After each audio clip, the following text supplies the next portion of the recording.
ఆచరణలో చూపిస్తున్నాను మీరు అంటారు. ఓకే, ఇది ఒప్పుకుంటాను. ఆచరణలో చూపించండి, బాగానే ఉంది.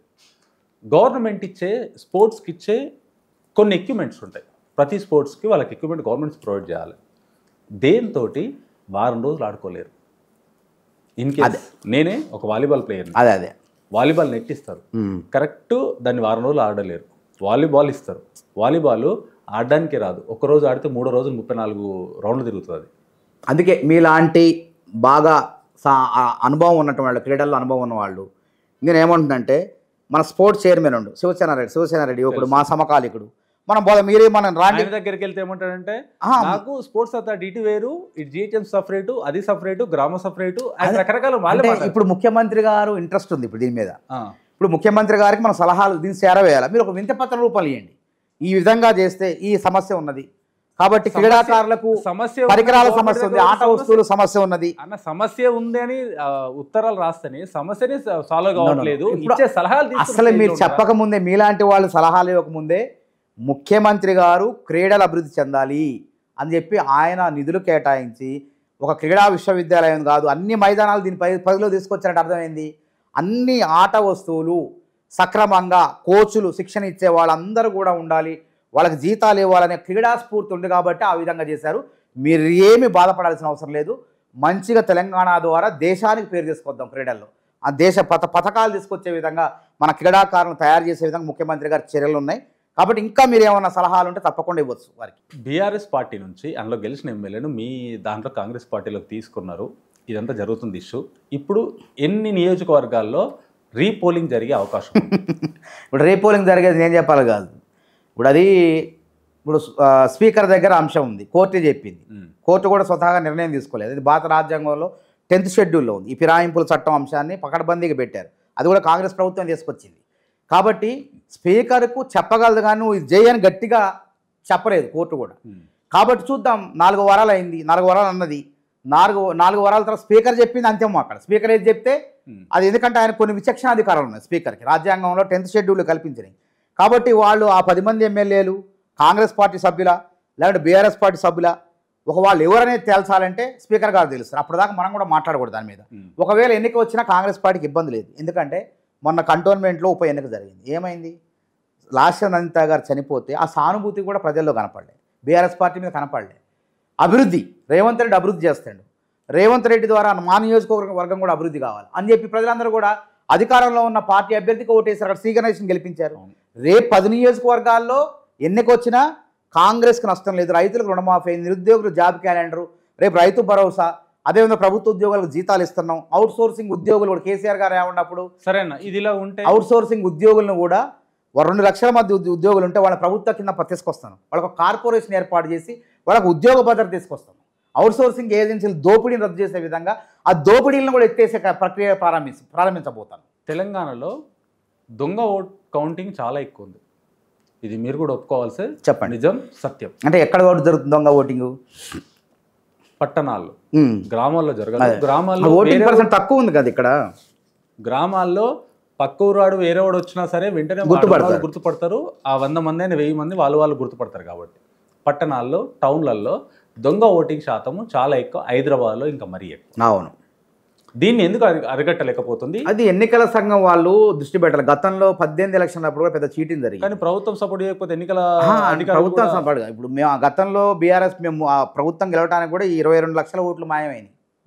అప్పుడు ఆ ఓట్లు మాయం చేసిన అధికారికి వెంటనే ఆయన నీటిపారుదల శాఖ ముఖ్య కార్యదర్శి పదవి ఇచ్చిండు తాయిలంగా. ఇందులో ఉంది పొంగల్ ఆయన పేరు కూడా నాకు గుర్తు రావట్లేదు, మర్చిపోయాం ఆయన పేరు. అప్పుడు మేము ఒత్తుకున్నాం 22 లక్షల ఓట్లు ఎట్లా మాయమైంది. ఆ విధంగా ఆ ఓట్లతో వాళ్ళు బీఆర్ఎస్ పార్టీ గట్టెక్కింది ఆ రోజు. ఈసారి కూడా అంతే, దొంగ ఓట్లు నడుస్తున్నాయి. కాబట్టి దాన్ని గుర్తించాల్సింది ఎవరంటే బాధ్యతాయుతమైనటువంటి ఎన్నికల సంఘం. ఇలా కాంగ్రెస్ పార్టీ ఉండొచ్చు, రేపు ఇంకో పార్టీ ఉండొచ్చు. ఈ దొంగ ఓట్లను అరికట్టాల్సిన పూర్తి బాధ్యత ఎన్నికల సంఘం అధికారులు తీసుకోవాలా. ఫిర్యాదుల అందంగా తక్షణమే ప్రజలపైన బాధ్యత కూడా ఉంది. ఇప్పుడు ఎవడు దొంగో ఎవడు ఏందో ఆ ప్రాంతంలో ఉండే అన్ని పార్టీల నాయకులు తెలుస్తుంది. కాబట్టి వాళ్ళు ఈ దొంగ ఓట గుర్తించే పోలింగ్ ఏజెంట్లు గుర్తిస్తారు ముందు. ఫస్ట్ మన దగ్గర ఓట్లు పంచిన బంగ్లాదేశ్ నుంచి, పాకిస్తాన్ నుంచి, అదే రోహింగ్యా ముస్లింలు అంటారు. అందుకే మనం ఏమన్నా మనం ఇక్కడ ఉన్నటువంటి ఓటర్ లిస్ట్ రాంగ్లోనే ఎంఆర్ఓ ఆఫీసులకు ఎక్కడికో ఫస్ట్ జాబితా వస్తుంది. ఆ జాబితాను గుర్తించాల్సిన బాధ్యత అన్ని రాజకీయ పార్టీల వైపు ఉంటుంది. ఒక పార్టీ కాంగ్రెసే కాదు, అన్ని రాజకీయ పార్టీలు ఈ వార్డులో అధికార పార్టీది ఎక్కువ ఉంటుంది సార్, అధికార పార్టీది ఉంటుంది. ఒకవేళ అధికార పార్టీ ఫిర్యాదు చేస్తే మేము ఎన్నికల కమిషన్కి ఇచ్చి ఆ ఓట్లు తొలగించాల్సిన బాధ్యత ఉన్నది. అట్లాంటి ఎవరైనా తప్పుడు విధానాలకు పాల్పడితే వాటిపైన చట్టపరంగా ఎన్నికల సంఘం నిబంధనల ప్రకారం వాళ్ళపైన చర్యలు తీసుకోవాల్సిన అవసరం కూడా ఉంది. అట్లాంటి బహిరంగ ఫిర్యాదు చేయొచ్చు ఎవరైనా. ప్రజలందరి బాధ్యత కూడా ఉంది. తమ బూత్ పరిధిలో ఎవరైనా ఇట్లా చొరబాటుదారులు అక్రమ ఓటర్లు ఎవరైనా చేరితే ప్రతి ఎంఆర్ఓకి కానీ తక్షణ మున్సిపల్ అధికారులు, కార్పొరేషన్ అధికారులకు ఫిర్యాదు చేసి తొలగించేదాకా ఊరుకోవద్దు.